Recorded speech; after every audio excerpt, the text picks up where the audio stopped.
ಕಳೆದ ಒಂದು 2 ವರ್ಷದಿಂದ ಬರ್ತಾ ಇದ್ದೀನಿ. ಇಲ್ಲಿ ದೇವಸ್ಥಾನ ಇರೋದೇ ನನಗೆ ಗೊತ್ತಿಲ್ಲ. ಇದೇ ಗ್ರಾಮದವಳಾಗಿದ್ದೂ ನನಗೆ ಗೊತ್ತಿರಲಿಲ್ಲ. ಬೇರೆಯವ್ರ ಮೂಲಕ ಇಲ್ಲಿ ದೇವಸ್ಥಾನ ಇರುವಂಥದ್ದು ಗೊತ್ತಾಯಿತು.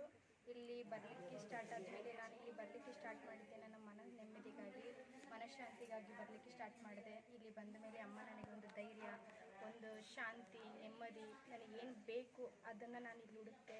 ಅದು ನನಗಿಲ್ಲಿ ಸಿಗ್ತಾ ಇದೆ. ಇನ್ನು ಮುಂದೆನೂ ಅಮ್ಮ ನಮ್ಮ ಜೊತೆ ಕೈ ಜೋಡಿಸಿ ನಮ್ಮನ್ನು ಇಲ್ಲಿ ಜೊತೆಗಿದ್ದು ನಾವು ಅಮ್ಮನ ಜೊತೆ ಮುಂದೆ ಕರ್ಕೊಂಡು ಹೋಗ್ತಾ ಇದ್ದಾರೆ. ಅಮ್ಮ ನಮ್ಮನ್ನು ಎಷ್ಟೇ ಕಷ್ಟ ಇದ್ದರೂ, ಮನಸ್ಸಿನಲ್ಲಿ ಎಷ್ಟೇ ಭಾರ ಇದ್ದರೂ ನಾ ಬರೋದಿಲ್ಲಿ ಗುರುವಿನ ಒಂದು ದರ್ಶನ ನೀಡಲಿಕ್ಕೆ, ಅಮ್ಮನ ಒಂದು ಆಶೀರ್ವಾದ ಪಡೀಲಿಕ್ಕಾಗಿ ಇಲ್ಲಿ ಬರ್ತಿದ್ದೀನಿ.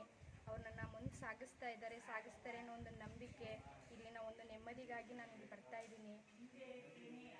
ನಾವು ಹೇಗಿದ್ದೀವಿ ಅನ್ನೋದನ್ನು ಅರ್ಥ ಮಾಡಿಸ್ತಾ ಇದ್ದಾರೆ ಅಮ್ಮ ನಮ್ಮ ಜೊತೆಗೆ. ನಮ್ಮ ತಪ್ಪು ಮತ್ತು ನಮ್ಮ ಕಷ್ಟಗಳಿಗೆ ಹೇಗೆ ಸ್ಪಂದಿಸಬೇಕು, ಒಂದು ಮನುಕುಲದಲ್ಲಿ ಇದ್ದಾಗ ನಾವು ಏನನ್ನು ಅರ್ಥಕೋಬೇಕು, ಏನು ಮಾಡಬೇಕು, ಏನು ಮಾಡಬಾರ್ದು, ಯಾವುದು ಸರಿ ಯಾವುದು ತಪ್ಪನ್ನು ತಿಳಿಸಿ ಮುಂದೆ ಸಾಗಿಸ್ತಾ ಇದ್ದಾರೆ.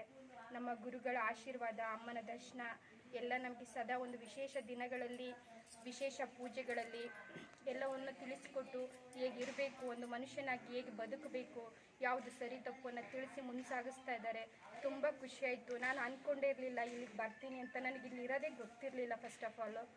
ಇವಾಗ ಗೊತ್ತಾಗಿ ಒಂದು 2 ವರ್ಷದಿಂದ ನಾನು ಪ್ರತಿನಿತ್ಯ ನನಗೆ ಯಾವಾಗೆಲ್ಲ ಸಮಯ ಸಿಗುತ್ತೆ ಆ ಸಮಯದಲ್ಲೆಲ್ಲ, ವಿಶೇಷ ದಿನಗಳೆಲ್ಲ ಇಲ್ಲಿ ಬಂದು ಪೂಜೆಗೆ ಭಾಗಿಯಾಗ್ತಾ ಇದ್ದೀನಿ. ನಾನಿವಾಗ ನೆಮ್ಮದಿಯಾಗಿದ್ದೀನಿ. ಗುರುವೇ ಶರಣು.